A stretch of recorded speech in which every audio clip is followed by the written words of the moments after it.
For many times I was laughed at and not believed in, but it was still a kid with a dream and a belief in himself. I feel I still have room to improve. I still set goals for myself to strive for. I'm never complacent with what I've achieved. We have money, we have everything, we have fame. But the most important thing is the family. Keep your family healthy, good, and take care of your family, because this is the most important thing in the world. Failing to prepare was preparing to fail. The night before a game, I ate the same food. I went to bed at the same time. I got up, I ate the same breakfast. Some people call it superstition, but it's a routine. I went on the courts with just a ball and a racket and a hope. Because you might be actually not feeling great physically or mentally, you're drained, but the confidence somehow gets you through.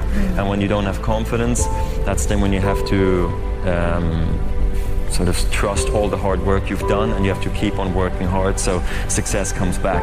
I make mistakes, but I strive every day to be a perfectionist. Set yourself a definite goal and work hard toward that goal, and don't let anything or anyone stop you in the process, no matter what it is. I didn't really care about the standings or, the perception of my style or whatever, as long as I could keep learning these new tricks. And so as I was successful in competition and winning a lot of the events, my job was just to keep getting better. All of you, I know you got him. I know you got him picked, but the man's in trouble. I'm gonna show you how great I am. People perform better when there's no safety net. People perform better in sports and everything else if you don't have a plan B. We were down 1-0.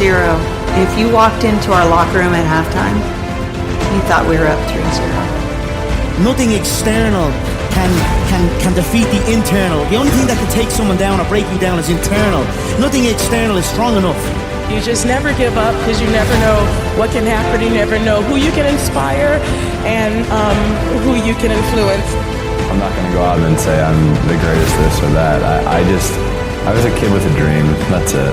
You have to fail in order to climb that ladder. You are fighting the greatest fight of all times. And I fought because I knew it was not doomed to be a losing fight. It couldn't be a losing fight. As long as you believe in what you're doing and you're doing things you love to do, then you can go out there and be the best at it. And that's, that should give you a lot of enjoyment, fulfillment in your life. Always keep an open mind that there's something out there for each and every one of you. And it's up to you to go out there and find your niche. You learn just to stick with it. I mean, there's lots of days where you don't really feel like doing it, or you don't feel like grinding it out, and you got to do it. Those are the highs and lows of being an athlete, and if you want to feel those highs, you got to go through those lows every now and then. This time when you run and you just want to stop, you just want to give up, like, to hell with this, I just want to go home. This day when you get up and you know what, you have a training today, you know it's going to be intense, and you're like, oh God, I don't want to go today, but you got to go.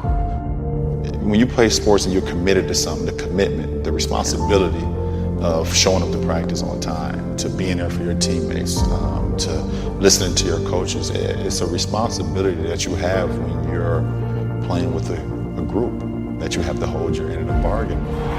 When you have to make a putt, you make a putt. You have to hit the shot, you hit the shot. You just sort of like drop into another zone, and you block out everything. Sometimes the will can outdo the skill. And sometimes a fella's will is stronger than the man who's actually better physically, and the determination and weakens the other man just to see him so determined. I still feel I have a lot to prove, not just as a player, but as a person, as a father. When I get to a point where I feel I can improve as a player, I walk away from the game. I am the greatest. Hard fucking work. You put it in, you believe in it, you will succeed. Everything was done to try to learn how to become a better basketball player. Everything. And so when you have that point of view, then literally the world becomes your library to help you become better at your craft. Some of the best athletes, the greatest athletes in the world, do things when they're uncomfortable. You just have to stay calm, because it's not finished to the last point, no matter how close you get. I've been working so hard all my life to be here, and I was determined to get this. You gotta start from way down the bottom. You gotta let it grow up with you. And if you're successful and you try hard enough, you're bound to come out on top. Just like these boys have come to the top now. Mentally, we have a vision, we have a finish that we have to attain, and sometimes you have to do it when you're old and you're tired, and I think it's the test of your will to succeed.